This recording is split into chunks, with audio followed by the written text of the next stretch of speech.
La Chine a publié un livre blanc qui réitère la position du pays dans la résolution des litiges en mer de Chine méridionale par le dialogue et la négociation. Selon ce livre blanc, un consensus a été trouvé dans le passé pour résoudre les désaccords de cette façon. Le livre blanc dit que l'initiative de la Chine de poursuivre le développement conjoint en mettant les litiges de côté regardant la mer de Chine méridionale s'adresse tout d'abord aux Philippines. Lors d'une rencontre avec le vice-président philippin Salvador Laurel en 1986, le dirigeant chinois Deng Xiaoping avait fait remarquer que les îles Nansha appartenaient à la Chine. En se référant à la question des différends, il avait déclaré que les deux parties devaient mettre leurs désaccords de côté et s'asseoir à la table des négociations pour trouver une solution qui serait acceptable par tous. En août 1995, la Chine et les Philippines ont publié un communiqué conjoint concernant les consultations sur la mer de Chine méridionale et autres sujets de coopération. Ils sont tombés d'accord pour que les disputes soient réglées par la négociation bilatérale et la consultation avec les pays directement concernés.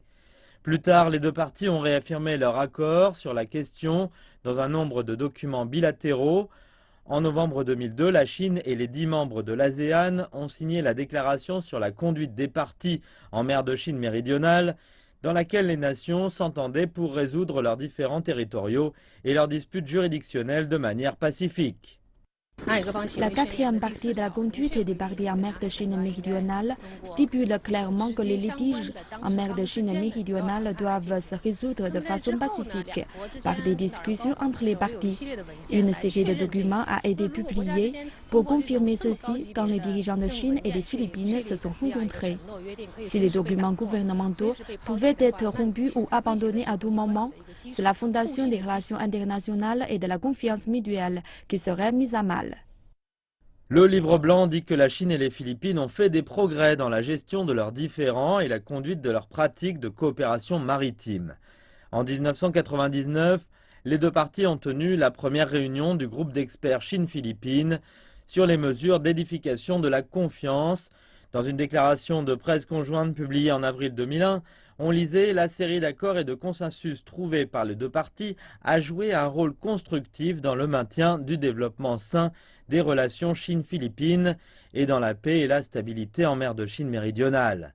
En septembre 2004, en présence des dirigeants de la Chine et des Philippines, les compagnies chinoises National Offshore Oil Corporation et philippines National Oil ont signé un accord sur une exploration conjointe de certaines zones de la mer de Chine méridionale. En regardant en arrière, on peut voir que la Chine a fait preuve de sincérité et les Philippines sont la cause du fait qu'aucun progrès n'a été réalisé dans la résolution des litiges en mer de Chine méridionale. Tous les efforts et les mesures prises pour résoudre le problème devraient être basés sur la négociation. Avec la négociation, la résolution des litiges pourra être réalisée. La Chine a été constante dans sa position et sa politique concernant la mer de Chine méridionale et adhère à la volonté de résoudre les litiges par la négociation.